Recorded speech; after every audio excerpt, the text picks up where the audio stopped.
Hello everyone, welcome to our channel. ఈరోజు కథ. పరుగు పందెంలో పాల్గొనే వారిని ఓసారి గమనించండి. ముందుకు ఉన్న కాలు భూమి మీద వత్తి వెనుక ఉన్న కాలి వేళ్ళు భూమిపై ఆని ఉంటాయి. అలా ఉండకపోతే ముందుకు పరిగెత్తడానికి ఊపు రాదు. జీవితము అంతే. ఒక్కోసారి ఒక్కడుగు వెనుకకు వెయ్యకపోతే ముందు బ్రతుకు దుఃఖమయం కావచ్చు. నా బట్టలు కూడా తీసుకుని వచ్చే ప్రకాష్, నీ బట్టలతో పాటు అంది ప్రమీల వంటింట్లో పప్పులో పోపు వేస్తూ. నీవి కాస్త చీకటి పడ్డాక తీస్తాలే. ఇప్పుడు తీయటానికి కష్టమేంటో. అసలే మబ్బుగా ఉంది. తీస్తా అన్నా గాని తీయను అని అనలేదుగా. కారణాలు ఎందుకు? కొద్దిపాటి చిరాకు. నేను అదే అంటున్నా. తీయను అని అంటే వేరే ఉద్దేశం. ఇప్పుడు కాదు అంటానికి ఒక కారణం అంటూ ఉండాలిగా. చీకటికి నా బట్టలు తీయడానికి సంబంధం ఏమిటి అని ఒకసారి తెలిస్తే రెండోసారి అడగనుగా. తాను విసుగ్గానే అంది ప్రమీల. కారణం అన్నిటికీ కారణాలు ఉండి తీరాలా? ఊడికే నస పెడతావు. నాది నస నాకు తెలీదనుకోకు. అటువైపు బ్లాకులో ఉన్న అమ్మాయి చూసి నవ్వుతుందనే కదా నీకు చిన్నతనం అనిపించింది. అందుకే చీకటి పడ్డాక అయితే ఆ అమ్మాయి కంటపడను అని కదా తరువాత అంటున్నావు. ప్రేమి, దేనికో లింకులు పెట్టకో. నేను తీయను, నాకు చిన్నతనం అని నేను అన్నానా చెప్పు? తీయటానికి కాదు చిన్నతనం, ఆ అమ్మాయి చూసి నవ్వుకుంటుంది అని బాధ. పోనీ అట్లాగే అనుకో. ఇహ ఈ సాధింపు ఆపు. నాది సాధింపా? ఊడుకుంటున్న కొద్దీ నా సాధింపు అని ఏమేమో అంటున్నావు. అసలు ఆ అమ్మాయికి నీకు ఏమిటి సంబంధం? తను నవ్వితే నీకు చిన్నతనం ఎందుకు? అసలు తను ఎవరు? నీకు ఏమవుతుంది? నువ్వు ఎందుకు పట్టించుకోవాలి? నాకంటే అందంగా ఉంటుందా తను? లైన్ వేయడానికి కొత్తగా? నీది ఒక అందమే, ఒత్త ఈగో తప్ప. ఏమన్నావు? నాది ఈగోనా? 6 నెలలు ప్రేమించాననే వెంబటిపడి ఒప్పుకో అని బ్రతిమిలాడింది ఎవరో. ఇప్పుడు పెళ్ళై 10 నెలల్లో నేను పాతబడిపోయాను. నాది అందం కాదు కదూ. ఆహా, పెళ్లి చేసుకుందామని తొందర పెట్టింది ఎవరో. కొంచెం ఓపిక పట్టు. పెద్దలను ఒప్పించి చేసుకుందామంటే ఆ ఒప్పించేది చేసుకున్నాకైనా ఒప్పించొచ్చు అని చెప్పింది నీవు కాదా? నీ మాట విన్నాను, నా వాళ్లకు దూరం అయ్యాను. నా కర్మ. అంటే నన్ను పెళ్లి చేసుకోవటం ఇప్పుడు నీ కర్మగా తయారైందా? నీ మగబుద్ధి పోనిచ్చుకున్నావు కాదు. 10 నెలల్లో మోజు తీరిపోయింది. నీ కర్మకు నువ్వు ఏడుస్తూ కూర్చో. నే వెళ్ళిపోతాను. నాకు ఈ బలవంతం సంసారం అక్కర్లేదు. బలవంతం సంసారం నాకు అక్కర్లేదు. పో అన్నావు. పో అంటే నిన్ను పట్టుకుని నీ కాళ్ళు పట్టుకుని ఉండే ఆడదాన్ని కాదు నేను. అయినా ఈ ఫ్లాట్ నాది, నా పేరు మీదే ఉంది. నువ్వే పో. 15 నిమిషాల తర్వాత నీ వెధవ మొహం చూపించావో చంపేస్తాను, జాగ్రత్త, గట్టిగా అరిచింది ప్రమీల. ప్రకాష్ ఏమన్నా తక్కువ తిన్నాడా? కరెక్టుగా 14 నిమిషాల లోపలే బయటపడ్డాడు, సూట్ కేసు తన బట్టలతో సహా. ఏ స్నేహితుడి దగ్గరకు పోవాలి, లేక ఏ హోటల్ దగ్గరకు పోవాలి అనుకుంటూ ఇంతలో ఎదురుగా వస్తున్న తండ్రిని చూసి బిత్తరపోయాడు. సంవత్సరం దాటుతోంది ఆయన్ని చూసి. కళ్ళల్లో నీళ్లు తిరిగాయి. తండ్రి పరంధామయ్య చూడనే చూశాడు. వడివడిగా వచ్చి దగ్గరకు తీసుకున్నాడు ఆయన కొడుకుని. తమాయించుకుని అమ్మ ఎలా ఉంది నాన్నగారు అని అడిగాడు. ఎటో బయలుదేరావనుకుంటా. ఓ 15 నిమిషాలు ఆగి వెళుదు గాని పద, ఇంట్లోకి పోదాం అన్నారు ఆయన. గత్యంతరం లేకపోయింది ప్రకాష్కి. వెనుదిరిగి ఫ్లాట్కి వచ్చి కాలింగ్ బెల్ నొక్కాడు. లోపల ప్రమీల తను మరీ తొందరపడి మాట్లాడానా, తప్పు చేశానా అన్న ఆలోచనలో ఉంది. ప్రకాష్ మొండితనం కూడా తెలియంది కాదు. వెనక్కి రాడు తొందరగా. విడాకులన్నా అంటాడు. తన అమ్మా నాన్నలకు తెలిస్తే నవ్వుకోరు. నవ్వటం ఏంటి, హేళన కూడా చేస్తారు. చెప్తే వినకుండా ప్రేమ పెళ్లి చేసుకుంది అని. ఎవరా అంటూ తలుపు తీసిన ఆమెకు వెనక్కి వచ్చాను అన్న భావంతో తల దించుకుని ఉన్న ప్రకాష్, అతని పక్కన ఓ పెద్ద ఆయన కనిపించారు. మా నాన్నగారు సన్నగా అన్నాడు ప్రకాష్.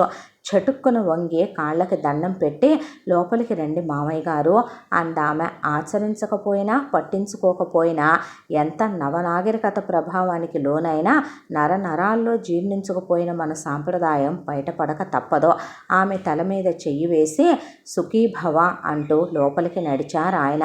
కాళ్ళు కడుక్కుని ప్రయాణ బడలిక తీర్చుకుంటూ కాఫీ తెచ్చిచ్చిన కోడలితో అన్నారాయన. మీ అత్తగారికి కొంచెం సీరియస్గా ఉంది. కొడుకు మీద బెంగతో మీ ఇద్దరిని తీసుకువెళదాం అని వచ్చాను. మీ ఆఫీసు వాళ్లకు ఫోన్లో చెప్పి ఓ వారం రోజులు సెలవు తీసుకుని 1 గంటలో బయలుదేరండి. పొద్దున్న కల్లా చేరుకోవాలి. తను ఒక్కతే ఉంది అన్నారు. బదులుగా ఒక్క మాట కూడా కుదరదు అని చెప్పే పరిస్థితి కాదు ఇద్దరిదీను. సరే అంటూ ఏర్పాట్లు చేసుకుని ఈ లోపలే ప్రమీల కొంచెం ఉప్మా చేస్తే తిని ఊరికి బయలుదేరారు. ఊరికి చేరి ఇంటి దగ్గరకు వెళుతున్నారో లేదో ప్రకాష్ అమ్మగారు పారిజాతం గారు హడావిడిగా ఎదురొచ్చారు. ముందుగా భర్తను చూస్తున్న ఆమె వెనక ఉన్న కొడుకు కోడల్ని గమనించలేదు. తన ధ్యాస కంగారులో ఎక్కడికి వెళ్ళారండి చెప్పనే లేదు. మాటా మంతి ఏం లేకుండా పొద్దున్నే వస్తానని వెళ్ళారు. ఇక్కడ నేనెంత కంగారు పడతానో అన్నది ఏనాడు పట్టించుకున్నారు కాబట్టి అని చెప్పుకుపోతున్న ఆమె కళ్ళకి కొడుకు అతని వెంట ఓ అమ్మాయి కనిపించారు. ముందటి కంగారు అంతా క్షణంలో మాయమైపోయింది. ప్రకాష్ అంటూ కౌగిలించుకున్నారు. బడబడా కన్నీళ్లు కారాయి ఇద్దరికే. సరి మమ్మల్ని ఏమన్నా పట్టించుకునేది ఉందా లేదా? అసలే కోడలు మొదటిసారి గడప ముందుకు వచ్చింది. ఇదేనా పద్ధతి అంటూ నవ్వారు పరంధామయ్య గారు. అయ్యో నామతి మండా, మా అమ్మే ఏమనుకోకు, నిన్ను పలకరించలేదని. రండి లోపలికి అంటూ తలుపు దాకా తీసుకెళ్ళి గడప దగ్గర ఆగిపోయి, నామతి మండా, ఇవాళ ఏమిటో అసలు బుద్ధి లేకుండా పోతోంది. ఒక్క నిమిషం ఆగండి, అక్కడే ఇద్దరూనూ లోపలికి రాకండి అంటూ అటువైపు ఇటువైపు ఎదురింటి ఆడవారిని గొంతెత్తి గట్టిగా పిలిచి లోపలికి పరిగెత్తారు. మంగళహారతి పళ్ళెం సిద్ధం చేయటానికి. ప్రమీలకు ఆమెను చూస్తుంటే ముచ్చట వేసింది. ఆమె మొహంలో అమాయకత్వమే తప్ప కుచ్చితం ఆవగింజైనా కనిపించలేదు. పైగా కంగారు. ఇంకా ఈ నామతి మండ ఊతపదం అలాగే ఉంది అన్నాడు ప్రకాష్ చిరునవ్వుతో.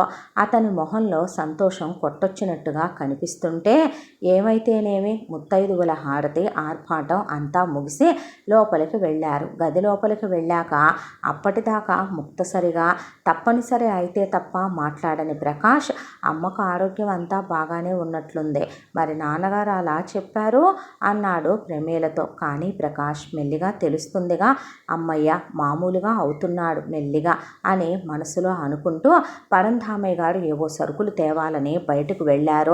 పారిజాతం గారు లోపల పనిలో ఉండగా ప్రమీల ఆమె దగ్గరకు వెళ్ళింది కబుర్లు చెప్పడానికి, పనిలో సహాయం చేయడానికి. పైగా ఎంతసేపు గదిలో కూర్చుంటే మర్యాద కాదు అనేను. మెల్లిగా ప్రమీల పుట్టింటి వారి వివరాలు అడుగుతూ తమ వివరాలు చెబుతూ పారిజాతం గారు అన్నారు, మీ మామగారు కొడుకుని చూసుకోకుండా ఒక్క నెల రోజులు ఉండలేరు. అలాంటిది సంవత్సరం పైగా పట్టుదలతో ఉన్నారు అంటే గొప్పే మరే. అసలు నాకు చెప్పలేదు కూడా మీ దగ్గరకు వెళుతున్నట్టు. మీకేం చెప్పారేంటి? ఇక్కడికి తీసుకొచ్చే ముందు కొంచెం సేపు తటపటాయించింది ప్రమీల. కానీ ఆమెలోని స్వచ్ఛత చూశాక నిజం చెప్పేసింది ప్రమీల. మీ ఆరోగ్యం బాగాలేదు, సీరియస్గా ఉన్నారు అంటూ గంటలో బయలుదేరదీశారు అత్తయ్య మమ్మల్ని. గట్టిగా నవ్వారామ. నీకు తెలీదమ్మాయ్, ఈయనతో గత 40 ఏళ్లుగా ఎట్లా కాపురం చేశానో. వట్టి 1 వే ట్రాఫిక్ మనిషి. ఆయనకు ఏది తోస్తే అదే. ఏం చేసినా అడగకూడదు, చెయ్యబోతుంటే అడ్డు పడకూడదునో. కానీ అట్లా అని చెడ్డవారేం కాదు, మంచి మనస్సున్న వ్యక్తి. ఎంత ప్రేమగా చూసుకుంటారో మమ్మల్ని. అనాలోచితంగానే పరంధామయ్య గాడితో ప్రకాష్ను పోల్చి చూసుకుంది ప్రమీల. ఆలోచన అంటూ వస్తే అదే ఒక స్రవంతి కదా. అట్లాగే తన తండ్రితో కూడాను. ప్రకాష్ ఎంతో నయం వాళ్ళిద్దరికంటే. తనే అతన్ని ఎవరైనా తన నుంచి దూరం చేస్తారేమో అన్న భయంతో కాపాడుకోవాలని చూస్తుంటుంది. ఆ క్షణం తట్టింది ఆమెకు. మామగారు ఎంత కరెక్ట్గా దేవుడు పంపినట్లు వచ్చారో. లేకపోతే ప్రకాష్ వెనక్కి వచ్చి ఉండకపోతే ఆ రాత్రి అల్లుకుపోయి గట్టిగా కౌగిలించుకుని, ప్రకాష్ నేను చాలా అదృష్టవంతురాలినే, సారీ ఇంకోసారి అట్లా చేయను అందే. జడివాన తరువాత ఉండే ప్రశాంతత హృదయ వాతావరణం చుట్టుముట్టింది వారిని. 2 రోజులు సంతోషంగా గడిచాయి, ఊడివారి రాకపోకలు పలకరింతలతో. 3వ రోజు ప్రమీల దగ్గరికి వాళ్ళ నాన్నగారే ఫోన్ నెంబర్ తీసుకుని తనే ఫోన్ చేశారు పరంధామయ్య గారు. కొడుకు కోడలు తమ దగ్గర ఉన్నట్లు, మర్నాడు ఊరి వారందరికీ ఒక విందు ఏర్పాటు చేస్తున్నట్లు, వారిని కూడా గతం మర్చిపోయి రావలసిందిగా వాళ్ళు వచ్చారు. అందరూ పొరపచ్చాలు లేకుండా కలిసిపోయారు.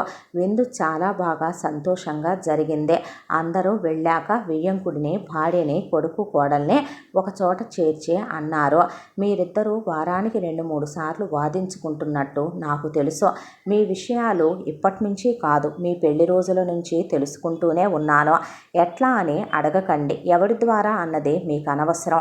నేను నీకు తండ్రిని, తనకి మామగారిని. మీ ఇద్దరిని సరిగ్గా చూసుకోవటం నా బాధ్యత, ధర్మం. పని ఒత్తిడి కావచ్చు, ఇద్దరు తల్లిదండ్రులను వదిలి ఉండటం వల్ల కావచ్చు, మనసులో న్యూన్యత ఏర్పడి మిమ్మల్ని వాదోపవాదాలకు, ఘర్షణలకు పురిగొల్పుతోంది. ఇదేనా ప్రేమంటే? మీది నిజంగా ప్రేమేనా, లేక కేవలం ఆకర్షణ? మేము లేవు, మాకు సంసారాలు లేవా? ఇన్నేళ్లుగా కలిసి ఎట్లా ఉంటున్నాం? ఒకరు కోపంగా ఉన్నప్పుడు ఇంకొకరం తగ్గి గొడవ పెద్దది కాకుండా చూసుకోవటం ముఖ్యం. మేము వాదించుకుంటాం, కానీ ఒక హద్దు దాటనీయం, అంతే. ఇక నా జోక్యం తప్పదు అనుకుని ఆ రోజు నేను వచ్చాను అనుకోకుండానే. అప్పటికే మీ మధ్య జగడం అయిపోయి ఈ పెద్ద మనిషి సూట్ కేసు తీసుకొని బయటకు వచ్చాడు. లోపలికి వచ్చాక నేను మీ మొహాలని, ప్రవర్తనల్ని గమనించలేదు అనుకోకండి. తేలిగ్గా తెలుసుకున్నా. నేను ఆ క్షణాన్న రాకపోతే ఈరోజు మీరిద్దరూ ఇట్లా ఉండేవారా కలిసి? సిగ్గు తెచ్చుకోండి జరిగిన దానికి. ఇంకోసారి ఇట్లా కాకుండా చూసుకోండి. నేను బతికున్నంత కాలం జాగ్రత్త. ఇంకోసారి ఇట్లా జరిగిందంటే ఇద్దరిని ఉద్యోగాలు మాన్పించి ఇక్కడే ఉంచుకుంటా, ఆలోచించుకోండి. ప్రమీల వాళ్ళ నాన్నగారు లేచి పరంధామయ్య గారి చేతులు పట్టుకున్నారు. మీరు బావగారు పెద్దతనం అంటే ఏమిటో నిలువెత్తు సాక్ష్యం. పిల్లలు తరువాత ముందర నేను సిగ్గుపడుతున్నా. మీకున్నంత విఘ్నత, బాధ్యత, ఆలోచన నాకు లేకపోయిందే. ఈ పిల్లల పట్ల అహంతో కళ్ళు మూసుకుపోయాయి నాకు. ముందర నన్ను క్షమించండి అంటూ ఏమీ అనలేదు పరంధామయ్య గారు. మౌనంగా ఆయన భుజం మీద చెయ్యి వేశారు, అంతే. ప్రమీల అత్తగారి దగ్గరకు వెళ్ళి ఆమెను కౌగిలించుకుంది. Please like, comment, subscribe our channel. Thank you.